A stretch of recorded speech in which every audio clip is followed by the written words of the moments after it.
Hello అండి, నమస్తే. Welcome back to food is life. మనం ఈజీగా అయిపోతుంది కదా, టేస్టీగా ఉంటుంది కదా అని చెప్పి మార్కెట్స్లో దొరికే జామ్ని మనం ఈజీగా కొనేసుకుని ఈజీగా తినేస్తున్నాము. కానీ అది చాలా అన్హెల్దీ. కానీ దాన్నే మనం పిల్లలకి ఇస్తున్నాము, మనము కూడా తింటున్నాము.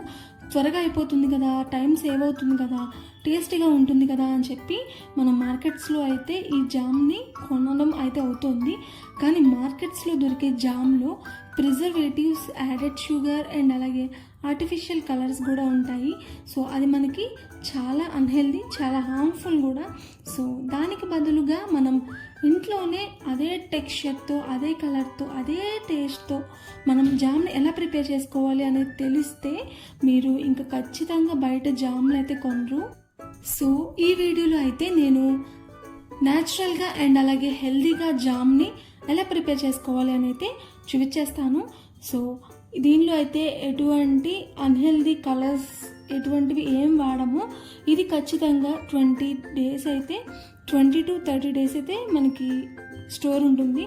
సో ముందుగా అయితే ప్రాసెస్లోకి వెళ్ళిపోతే ఫస్ట్ మనం జామ్లో కలర్ కోసం ఒక బీట్రూట్ని, చిన్న బీట్రూట్ని అయితే తీసుకుంటున్నాను. బీట్రూట్ని అయితే ఎక్కువ యూజ్ చేయొద్దు, జస్ట్ కలర్ కోసమే మనం తీసుకుంటున్నాము.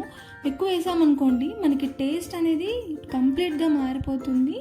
ఆ టేస్ట్ కూడా మనకి పిల్లలకి అస్సలు నచ్చదు, వాళ్ళైతే జామ్ని తినరు. సో నేనైతే కలర్ కోసమే చిన్న దుంప ఒకటి తీసుకున్నాను. సో దాన్నే ఇలా శుభ్రంగా కడిగేసుకుని పైన మొత్తం తొక్కంతా కూడా పీల్ చేసేసుకుని ఇలా చిన్న ముక్కలుగా అయితే కట్ చేసుకుంటున్నాను. మనం బీట్రూట్ కలర్ కోసమే యూజ్ చేస్తున్నాము అండ్ అలాగే వీటిని చాలా చిన్న ముక్కలుగా కట్ చేయాలి. లేదు అంటే మనకి యాపిల్ త్వరగా ఉడికిపోయి మనకి బీట్రూట్ అనేది త్వరగా ఉడకదు. సో అందుకని ఫస్ట్ చిన్న ముక్కలుగా కట్ చేసుకుంటే ఈజీగా కుక్ అవ్వడానికి, ఉడకడానికి అయితే మనకి ఈజీగా ఉంటుంది. ఇప్పుడు మనం చేస్తూ ఉన్నది యాపిల్ జామ్ కాబట్టి మనం యాపిల్ అయితే ఎక్కువ క్వాంటిటీ వేసుకోవాలి. సో ఇలా నేను యాపిల్ని కూడా క్లీన్ చేసేసుకున్నాను.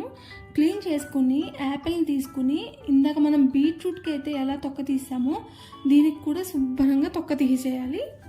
తొక్క తీసేసిన తర్వాత దీన్ని 4 పార్ట్స్గా అయితే కట్ చేసుకోవాలి. మనం యాపిల్ ఎలా కట్ చేసుకుంటామో అలాగా ఇలా కట్ చేసుకున్న తర్వాత మధ్యలో పార్ట్ని అండ్ అలాగే గింజల్ని కూడా శుభ్రంగా తీసేసుకోవాలి. మనం ఈ యాపిల్ జామ్తో పాటు మిక్స్డ్ ఫ్రూట్ జామ్ కూడా ప్రిపేర్ చేసుకోవచ్చు. అది ఎలా అనేది నేను త్వరలో పెడతాను. సో ఫస్ట్ అయితే ఈ యాపిల్ జామ్ని సింపుల్గా ఎలా ప్రిపేర్ చేసుకోవాలనేది చూసేసేయండి. నేనైతే ఇలాగా యాపిల్ని కట్ చేసుకున్నాను, మధ్యలో ఉన్న పార్ట్ అండ్ అలాగే గింజలు అన్నీ కూడా తీసేసి ఇలా వీటిని కూడా ముక్కలుగా అయితే కట్ చేసుకుంటున్నాను. ఇక్కడ నేను 2 యాపిల్స్ని తీసుకుంటున్నాను అండ్ 2 యాపిల్స్కి గాను చిన్న సైజు బీట్రూట్ని కూడా తొక్క తీసేసుకుని చిన్న ముక్కలుగా కట్ చేసుకుని అయితే తీసుకుంటున్నాను. సో ఇక్కడ చూస్తున్నారు కదా, నేను సెకండ్ యాపిల్ని కూడా కట్ చేసేస్తున్నాను. మనం ఈ జామ్లో బీట్రూట్ వేస్తే చాలు, ఇంకా ఎటువంటి కలర్స్ కూడా మనం అస్సలు యూజ్ చేయక్కర్లేదు. మనకి బీట్రూట్లో ఉండే కలరే మనకి చక్కగా సరిపోతుంది. సో బీట్రూట్ని అయితే కానీ తక్కువ క్వాంటిటీతో అయితే తీసుకోవాలి. బీట్రూట్ మనకి యాక్చువల్లీ తెలుస్తుంది కదా బీట్రూట్ ఎలాంటి స్మెల్ అండ్ అలాగే ఎలాంటి టేస్ట్ అయితే ఉంటుందో. సో దాన్ని బట్టి చూసుకుని తక్కువ అమౌంట్ అయితే వేసుకోండి. ఎక్కువ వేసుకుంటే మనకి టేస్ట్ జామ్ అస్సలు మారిపోతుంది. సో ఇవన్నీ కూడా ఇలా ముక్కలుగా అయితే కట్ చేసుకున్నాను. ఇప్పుడు ఒక ప్యాన్ పెట్టుకుని స్టవ్ పైన ఇలాగా మనం కట్ చేసుకున్న బీట్రూట్ ముక్కలు అండ్ అలాగే యాపిల్ ముక్కలు అన్నీ కూడా మనం కడాయిలోకి అయితే ట్రాన్స్ఫర్ చేసేసుకోవాలి. తర్వాత ముక్కలు మునిగేదాకా ఇలా వాటర్ని అయితే పోసుకోవాలి. వాటర్ ఎక్కువైనా కానీ పర్వాలేదు, మనకి ఉడికిస్తున్నాం కాబట్టి ఆ ఆవిరికి ఎవాపరేట్ అయిపోతాయి. సో ఎక్కువైనా కానీ పర్లేదు, తక్కువ అయితే కాకుండా చూసుకోండి. సో ఇలాగా వాటర్తో బాగా మగ్గేటట్టు మనం చేసుకోవాలన్నమాట. ఇలా మూత పెట్టుకుని ఖచ్చితంగా 10 నుంచి 15 నిమిషాలు మీడియం ఫ్లేమ్ మీద అయితే ఉడికించుకోవాలి. ఒకవేళ మధ్యలో వాటర్ అయిపోయినాయి అనుకుంటే మళ్ళీ కూడా కొంచెం వాటర్ పోసుకుని ఉడకపెట్టుకోవచ్చు. కానీ కంపల్సరీ బీట్రూట్ అయితే ఉడికితే మాత్రమే దాన్ని అయితే స్టవ్ నుంచి తీసేసుకోండి, లేదు అంటే టేస్ట్ బాగోదు. ఉడికితేనే మనకి మంచి ఫ్లేవర్ అండ్ అలాగే మంచి టేస్ట్ అయితే వస్తుంది. సో ఇలా ఉడికించేసుకున్న తర్వాత మంచిగా బీట్రూట్ ఉడికిందా లేదా అనేది ఇక్కడ ముక్క ఇలా నొక్కి చూసుకోండి. సో ఇలా ఉడికిపోయిన తర్వాత చల్లార్చేసుకుని మనం మిక్సీ జార్లోకి అయితే మొత్తం కూడా ట్రాన్స్ఫర్ చేసుకోవాలి. ఇప్పుడు ఇలా ఉడకపెట్టుకున్న యాపిల్ అండ్ అలాగే బీట్రూట్ని కూడా మనం మిక్సీ పట్టేసి మెత్తటి పేస్ట్లా అయితే ప్రిపేర్ చేసుకోబోతున్నాము. కానీ దీనిలోకి ఎటువంటి వాటర్ కూడా ఇంకా పోయకూడదు. వాటర్ పోస్తే మనకి స్టోరేజ్ అనేది ఉండదు. సో అందుకని ఎటువంటి వాటర్ కూడా మనం వేసుకోక్కర్లేదు.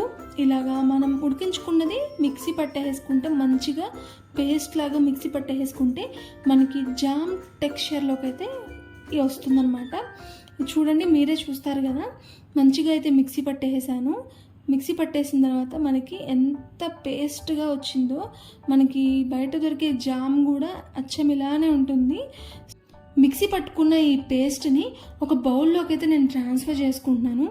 ఎందుకు అంటే మనకి ఇంత కొలతతోనే మనం పంచదార వేసుకోవాలి కాబట్టి ఫస్ట్ అయితే మీ దగ్గర ఉన్న బౌల్ ఆర్ గ్లాస్ ఏదైనా సరే వేసుకుని కొలత అయితే చూసుకోవాలి.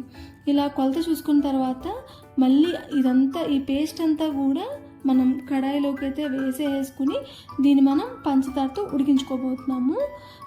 యాపిల్ బీట్రూట్ పేస్ట్ అయితే ఎంత ఉందో దానికి కొంచెం తక్కువతో పంచదార వేసుకుంటే సరిపోతుంది. ఒకవేళ స్వీట్ ఎక్కువ కావాలి అనుకుంటే సమానంగా అయినా తీసుకోండి. ఇలా వేసేసుకుని పంచదార మొత్తం కరిగేంత వరకు స్టవ్ మీద పెట్టేసుకుని మీడియం ఫ్లేమ్లో అయితే పెట్టుకోవాలి. సో పంచదార అంతా కూడా బాగా కరిగేదాకా ఇలా కలుపుతూ ఉండాలన్నమాట. చూడ్డానికి అచ్చం జామ్లానే ఉంది కదా, మన ఇంట్లో ప్రిపేర్ చేసుకునే జామే ఇది.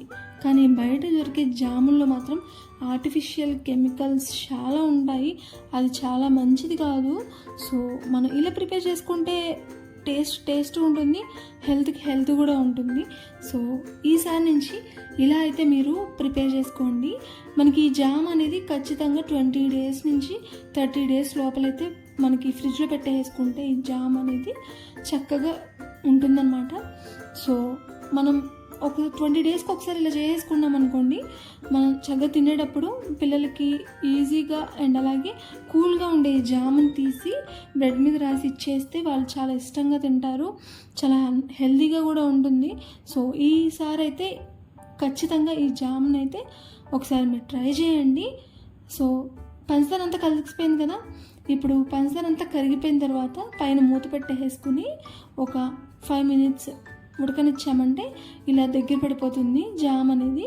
అచ్చం మనకి బయట దొరికే జామ్ లాగే టెక్స్చర్ అయితే అలా ఉంటుందన్నమాట. సో దానికోసమని నేను చెప్తున్నాను. సో ఇప్పుడు ఇందులోకి ఒక ఫ్యూ డ్రాప్స్ లెమన్ జ్యూస్ని కూడా వేసుకుంటున్నాము. ఇలా చిన్న ముక్క కట్ చేసుకుని అయితే వేసుకోండి. లేదు అంటే ఒక చెంచాలోకి తీసుకుని పెద్దదైతే ఒక 1/2 చెంచా, చిన్నదైతే 1/2 చెంచా నిమ్మరసాన్ని కూడా వేసుకోవాలి. ఆ తర్వాత చిటికెడు ఉప్పు కూడా వేసుకుంటున్నాము. ఇలా ఉప్పు వేసుకోవడం వల్ల మనకి టేస్ట్ అనేది బ్యాలెన్స్డ్గా చేస్తుంది అన్నమాట. సో ఉప్పు కొంచెం వేసుకోండి, బాగానే ఉంటుంది. ఎక్కువైతేనే బాగోదు, కానీ కొంచెం చిటికెడు వేసుకుంటే మనకి జామ్ బాగానే ఉంటుంది. ఎటువంటి టేస్ట్ అయితే చేంజ్ అనేది అస్సలు ఉండదు. సో ఇక్కడ టెక్స్చర్ చూసారా ఎంత స్మూత్గా ఉందో, చాలా టెంప్టింగ్గా ఉంది. సో ఇంకెందుకు ఆలస్యం, మీరు కూడా కంపల్సరీ ట్రై చేయండి. ఈసారి నుంచి మీ పిల్లలకి ఇలా జామ్ ప్రిపేర్ చేసి ఇవ్వడం అలవాటు చేసుకోండి. చక్కగా బయట జామ్ని కొనక్కర్లేదు. అండ్ అలాగే మన చేతులతో మనం హెల్తీగా అయితే ప్రిపేర్ చేసుకోవచ్చు. పిల్లలకి పెట్టేటప్పుడు కూడా మనకి ఎటువంటి భయం లేకుండా ఇలా జామ్ని ప్రిపేర్ చేసుకుని వాళ్ళకి పొద్దున్న హడావిడి టైంలో పెట్టేసారనుకోండి, ఇంకా టైంకి టైము సేవ్ అవుతుంది, హెల్త్కి హెల్త్ కూడా మనకి చాలా బెటర్ అవుతుందన్నమాట. సో ఈ వీడియోని మీ ఫ్రెండ్స్ అండ్ ఫ్యామిలీ మెంబర్స్కి కూడా కంపల్సరీ షేర్ చేయండి. వాళ్ళు కూడా హెల్తీగా జామ్ చేసుకుని తినడానికి మీరు ఒక హెల్ప్ చేసినట్టు అవుతుంది. ప్రాసెస్ మొత్తం చూశారు కదా, ఎంత ఈజీగా ఉందో మీరే చూశారు కదా. సో మీరే ఇంట్లో చక్కగా ప్రిపేర్ చేసుకోండి, హెల్తీగా తినండి జామ్ అనేది. ఇది మనకి ఫ్రిడ్జ్లో పెట్టేసుకుని మనం స్టోర్ చేసుకుంటే చాలా బాగుంటుంది. కాస్త ఫ్రిడ్జ్లో పెట్టుకుంటే కాసేపటికి బాగా గట్టి పడిపోయి మనకి బయట దొరికే జామ్స్ లాగే ఉంటుందన్నమాట టెక్స్చర్ కూడా. సో ఇంకెందుకు ఆలస్యం, మీరు కూడా కంపల్సరీ ట్రై చేయండి. ఎలా వచ్చింది అనేది నాకు కామెంట్ చేయడం మాత్రం మర్చిపోవద్దు. అండ్ అలాగే ఈ జామ్ రెసిపీ మీకు నచ్చినట్లయితే ఒక లైక్ అయితే వేసుకోండి, నా ఛానల్కి సబ్స్క్రైబ్ కూడా చేసుకోండి. అండ్ అలాగే మీ ఫ్రెండ్స్ అండ్ ఫ్యామిలీ మెంబర్స్ కూడా కంపల్సరీ ఈ వీడియోని షేర్ చేయండి. Thanks for watching.